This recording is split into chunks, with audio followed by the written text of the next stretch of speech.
people accidentally found an old World War II photo in a Dresden filing room showing Nazi soldiers with a captured woman. Experts studied it, hoping to identify the men or the location. Even though they were 80 years late, when they looked closely at the woman, they saw something that shocked them deeply.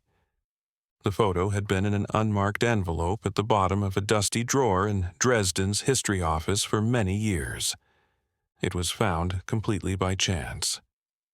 "I wasn't even supposed to be looking through that box," said Thomas, an intern who was digitizing old photographs for a World War II memory project.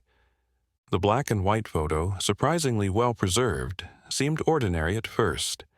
6 Nazi soldiers in uniform standing before a brick wall, with a woman tied up between them. But 80 years after this picture was taken, it was about to reveal something amazing. Something about the woman's appearance made Thomas pause his work. Unlike many war photos showing fear or despair, this woman looked powerful and undefeated. She was surrounded by Nazi soldiers, but her face showed none of the terror she must have felt inside. "I've never seen such bravery," Thomas said quietly while looking at the screen, finding himself respecting the woman's courage before continuing his work. He simply named the file "Nazi Soldiers Capturing Woman," uploaded it to the main database, and moved to the next photo, thinking he'd never hear about it again. But Thomas wasn't the only one who noticed the woman's incredible spirit. Within days, historians, digital specialists, and evidence analysts were studying every detail of the image. "Mark this one as important," their boss had said, mainly because of the date written on the back. October 14th, 1944.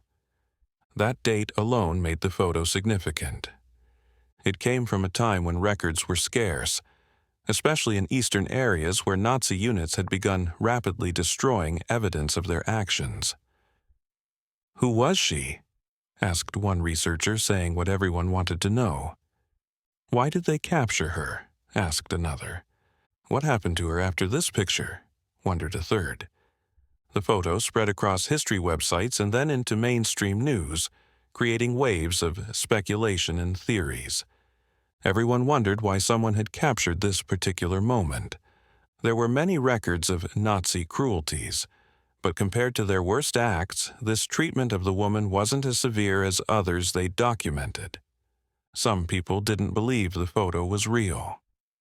"It must be fake," they argued online. "Someone staged this." They couldn't accept that the woman's defiant expression was genuine.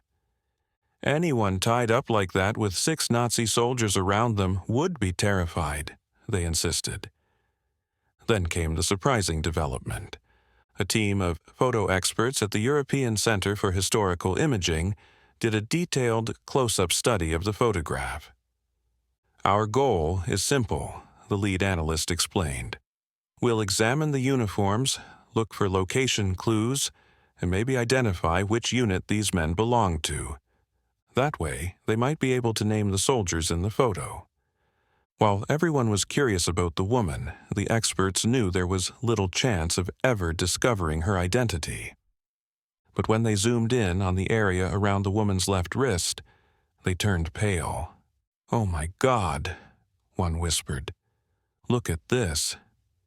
Suddenly, the soldiers didn't matter much anymore. It was the woman who had captured their complete attention. There, faintly carved into the leather strap binding her arm, were the initials FH. Those 2 letters might have meant nothing alone, but the experts knew that no detail in a photo like this was unimportant. "FH must mean something," one researcher said firmly. "We need to find out what." One researcher took it upon themselves to compare the initials with resistance records from that area. "Don't expect much," their colleague warned. But late one night, the researcher found a name that seemed to jump off the screen: Eleanor Wright. "I think I've found something," the researcher called to the team the next morning, showing them the discovery. They agreed they shouldn't get too excited yet, but it was definitely a promising lead. The search that followed was extremely careful and thorough. They looked through forgotten civil records, decoded messy field reports, and found interrogation notes never before translated into English. Eleanor Wright had appeared just a few times in wartime archives, always as a rumor, never fully confirmed. She had been mentioned in one Czech intelligence message as a courier of remarkable nerve. "This changes everything," the lead researcher said quietly, and the discovery was enough to shift the mood in the room. Where curiosity had once driven their work, a deep respect now filled the air. They weren't just studying an old wartime photo anymore. They were standing at the edge of a human story, one that had waited 80 years to be told. "All we need now is to confirm that this woman is actually Eleanor," said the team leader, her voice filled with determination. Further study of the leather strap showed it had been made from a German rifle sling, reused quickly, probably in the field. "This tells us something important," noted one expert. "The arrest happened fast and possibly without following proper procedures. There was no official paperwork with the image, no stamp or photographer's mark, which was unusual for propaganda photos from that time. This suggested the photo might never have been intended for public viewing. They couldn't fully explain why the initials were there, although similar markings had been found before on people considered threats to the Nazi regime, possibly showing that resistance members and other enemies were labeled. There are examples in other archives," explained the senior historian. "Field units would mark important prisoners with identifiers, sometimes using chalk on coats, other times carving into equipment or makeshift restraints like these. It was thought to serve two purposes: warning others and a simple tracking method when handling prisoners outside normal channels. The fact that the initials were carved into the strap itself, rather than just written, showed someone had taken time, maybe even a soldier following specific orders. But it wasn't just the strap that disturbed the experts. It was Eleanor's face, too. Sorry for the interruption. Before we continue with the story, I kindly ask you to like the video and subscribe to this channel. It is very important for us. Thank you very much." The more they studied her face, the more details they saw. Not just her defiance, but the bruising starting to show under her left cheekbone. "Look here," said the imaging expert, pointing at the screen. "In the original black and white photo, these details were hard to see, but now with our color version, we can see more of Eleanor's story." A swollen area near her jaw suggested someone had hit her recently. Her wrists were red and raw from the tight bindings. Still, she kept her chin up, showing that even in her worst moment, her spirit stayed strong. Her eyes didn't look down. She still had fight in her. That powerful look wasn't by chance. "Look at her eyes," said Dr. Elena Marovich, who had spent her career piecing together identities from Holocaust-era documents. Eleanor wanted to be seen, not just seen, but remembered. The photo, once meant to frighten people, had become something totally different. A message hidden in light and shadow, preserved against time itself. "They were trying to break her spirit," Dr. Marovich told her colleagues, "to make an example of her, to frighten other resistance fighters, but Eleanor refused to give them that satisfaction. She hadn't shown fear. She hadn't backed down. She'd stood firm to protect what she believed in."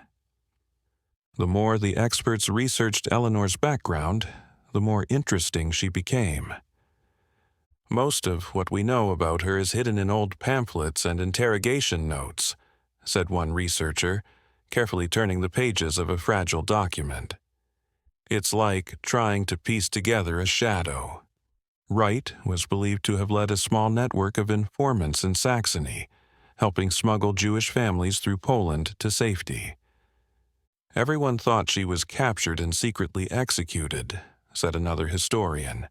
"We never expected to find her like this."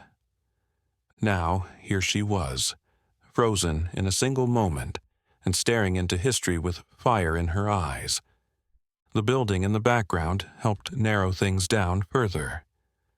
"These windows and this brick pattern are unique," pointed out an architecture expert. "They match a former Gestapo outpost near the Polish border in Görlitz." The building was still standing, now turned into a museum of resistance. The European Center for Historical Imaging contacted the Görlitz Historical Society, which sent its own team to examine the photo in person.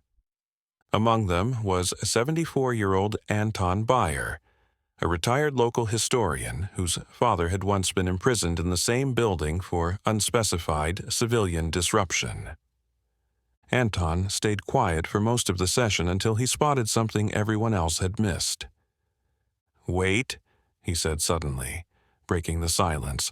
"Look at the man to her left." He pointed to the soldier gesturing toward her with his gloved hand. "See his belt buckle? That's not regular Wehrmacht issue, that's SS issued." That changed the story again. If the SS were involved, one expert whispered, this wasn't a routine military arrest. It was a political capture, likely organized to break apart a network, probably meant to send a warning message. But if that's true, another researcher wondered aloud, why take a photograph at all? More clues began appearing, each more disturbing than the last. A military historian in Vienna identified the third soldier from the left as Otto Rademacher, a man who had appeared in only 2 other known photographs from 1943, both connected to intelligence activities in the Sudetenland. Rademacher vanished after the war, the historian explained grimly. Never arrested, never put on trial. His crimes went completely unpunished. The woman's identity was now considered confirmed, but the story had only just begun. As European Center for Historical Imaging analysts continued their detailed work, they believed there was very little left they could learn from the photo itself. By now, the photo had reached local news and was quickly spreading around the world. "We've had a few calls from people," the project director told her team, "but nobody with any new information." They knew the chances of anyone coming forward after 80 years was extremely unlikely. But then a phone call changed everything. It came in late on a Friday afternoon. A quiet voice, heavy with age and uncertainty, asked to speak with someone involved with the photograph. "My name is Mary Collins," the elderly woman said softly, "and I'm calling from a small retirement home just outside Kassel, Germany." The receptionist almost dismissed the call until Mary said very simply, "I knew the woman in the photo. I believe she saved my life." Within the hour, a senior member of the imaging team was on a video call with her. Mary's eyes filled with tears when the image appeared again on the screen. She didn't hesitate or doubt herself. "That's Eleanor," she said, gently nodding. "I never learned her last name, but I never forgot her face, not for a single day of my life." Mary had been a child in 1944, just 6 years old when her family had been arrested in what she remembered as a late-night raid. "They came in the darkness," she recalled, her voice shaking slightly. "I remember my mother telling me to hide under the bed, but they found us anyway." Her father had been active in the transport union, and her mother was suspected of sharing banned leaflets. They were taken to a holding area outside Dresden, a place Mary described in chilling detail: barbed wire, barking dogs, floodlights that turned night into day. It was there, she said, that she had seen Eleanor, not in chains, not yet. She didn't look special, Mary explained. She was dressed plainly, blending in, moving quietly among the others. You wouldn't notice her unless you were looking. Mary didn't know who she was or why she was there, only that Eleanor had seen her crying in a corner and approached without hesitation. She knelt down beside me, Mary recalled, and said, "What's your name, little one?" When I told her, she smiled like we were just meeting in a park. "She gave me half a biscuit," Mary continued. "I was so hungry, and my mother had been taken away for questioning. I hadn't eaten since the night before." "But more than that," Mary's voice grew stronger. "She told me, 'Stay still, stay quiet, and when the guards change shifts, I'll come back for you. Can you be brave for me?' And somehow, I knew I could trust her. She walked me out. I don't know how she did it. She put a coat on me, took my hand, and we walked out together as if she belonged there, as if we both did." Mary's memories were broken in places, blurred by time, but what she remembered most clearly was Eleanor kneeling down beside her before they were separated by the chaos of a checkpoint. "She looked me right in the eyes," Mary said. "Her hands on my shoulders, so steady and warm. She said, 'Don't look back, Mary. You keep walking. You look forward now. Always forward.' Those words stayed with me my whole life." I didn't see her again after that. I often wondered what happened to her. Mary was taken in by a farm family a few miles away. Her name was changed to protect her. She was kept hidden for the rest of the war. She never knew what happened to the woman who had helped her until she saw the photograph on the evening news. "When I saw her face," Mary whispered, "even after all these years, I knew immediately. That was my Eleanor." The imaging team, completely stunned, began checking her story. Details matched up perfectly. There were records of a child matching Mary's original name being processed and then suddenly disappearing from the system. The route Eleanor might have used to smuggle her out lined up with an unguarded side entrance that was later sealed off. "It's not absolute proof," the team leader admitted to her colleagues, "but it's convincing enough to change how we see this photograph completely." Eleanor Wright wasn't just a captured resistance fighter. She had acted with purpose, courage, and deep humanity, even facing her own capture. Time and time again, she had risked her own life to save others, and that is why, when she was finally caught, she stood defiant in the photo, because she knew she'd already accomplished so much that the Nazis would never be able to undo. She knew she had won, Mary said simply. That's why she could look at them that way. The story hit the media again, but this time with a name and a survivor. Headlines changed from guesswork to tribute. The photo, once a disturbing historical relic, became a powerful symbol of quiet defiance and extraordinary bravery. In the final analysis report, the center chose not to focus on the soldiers. Instead, they highlighted Eleanor, her presence, her quiet strength, and the child she had saved from darkness. "This image is no longer just evidence of cruelty," Dr. Marovich wrote in the conclusion. "It is proof that even in history's darkest moments, some brave souls choose to do good, no matter the cost to themselves." Did you like this story? Were you inspired by Eleanor's courage? What would you have done in her place? Share your thoughts in the comments section below. If you enjoyed the story, please subscribe to this channel and hit the like button. Even in the darkest moments, the bravery of one individual can transform lives forever. True heroes are remembered for their actions, not their words. Thank you very much for listening, and we'll see you in the next video. Have a wonderful day.